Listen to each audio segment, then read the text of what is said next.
Salam, hər vaxtınız xeyir olsun. Bu videoda mən 2025-ci il təzə biologiya taym testindən 3-cü sınağın 27-ci sualının izahını vermək istəyirəm. Sualda yəni verilən bu genotipli fərdlərin çarpazlaşmasından böyük A, böyük B, kiçik C, böyük D fenotipli fərdlərin əmələ gəlmə ehtimalı neçədir istəyir bizdən və tam dominantlıq mövcuddur, genlər ilişikli deyil. Demək, biz burada bilməliyik, bir-bir götürürük. Heterozigot fərdləri baxsaz və atada, anada heterozigot fərddir.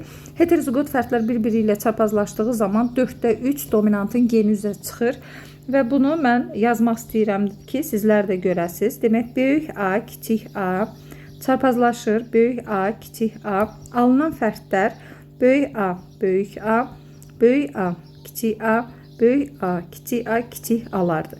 Diqqət eləsək görərik ki, 4 dənə fərd alındı və 4-dən 3-ündə dominant gen var. Yəni dominant fenotip var. Yazırıq 4-də 3. Vuraq, sonra növbəti çarpazlaşmaya baxırıq. Böyük B, kiçik B, böyük B, böyük B. Demək, böyük B, kiçik B çarpazlaşır böyük B, böyük B. Heterozigot fərdin dominant homozigot fərdlə çarpazlaşması zamanı bir fenotip alınır və alınan fərdlərin hamısında dominant genin yəni olur.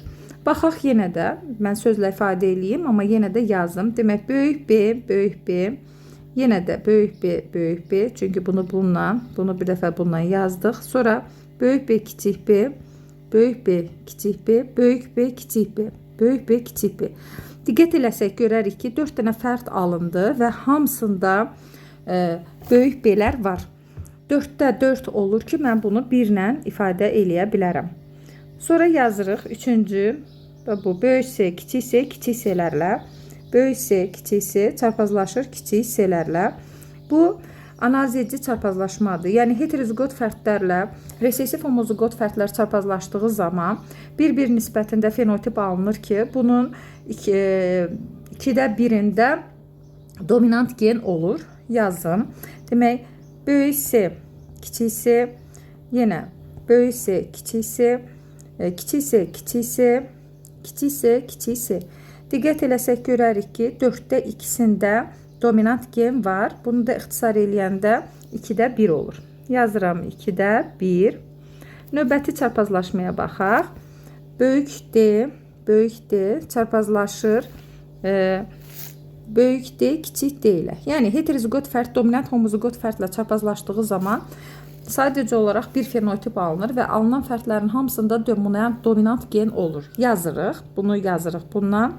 Böyük D, böyük D, böyük D, yenə də böyük D, sonra böyük D, kiçik D, böyük D, kiçik D. Diqqət eləsək görərik ki, 4 fərd alınmışdı.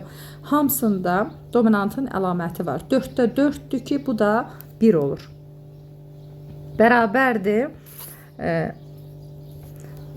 Demək, burada isə görsək ki, 4-ü 2-yə vuranda 8, burada da sadəcə olaraq 3 var, 8-də 3. Doğru cavabımız oldu 8-də 3.